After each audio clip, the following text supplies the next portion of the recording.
And good afternoon. We begin with a piece of legislation that would set limits for scooter riders here in Austin. Well, in Texas too, right? Yeah, all over the place. KXAN's Alyssa Gord has been following this developing story for us throughout the day. Alyssa, let's start with what this bill is proposing. Well, this bill, as it's written, would set up a speed limit for scooters at about 15 miles per hour. It would ban having two people on one scooter and would restrict scooters from riding on sidewalks. It's from State Senator Royce West of Dallas, who says it's important to get ahead of the curve on this issue that's been challenging cities. The bill would set up baseline standards to regulate scooters and then give cities the power to create even stricter rules, like helmet requirements if they see fit.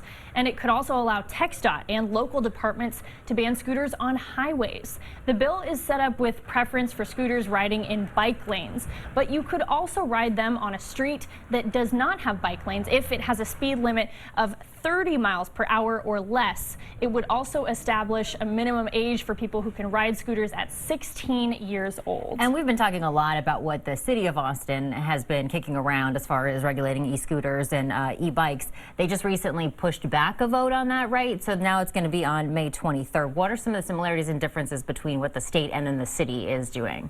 Right. Well, the city of Austin's proposed rules don't have a speed limit, but what they do suggest is what's called a slow down zone. Those are typically zones where you'd have a lot of people who are walking, and the city would intentionally say, scooters, you have to slow down in those areas because there are going to be a lot of pedestrians. Another difference, Austin's proposed scooter rules would also require any scooter riders under the age of 18 to wear a helmet. Now, both the state's the bill that's in the Texas Senate right now and Austin's proposed rules have similarities in that they're both not completely ironed out yet.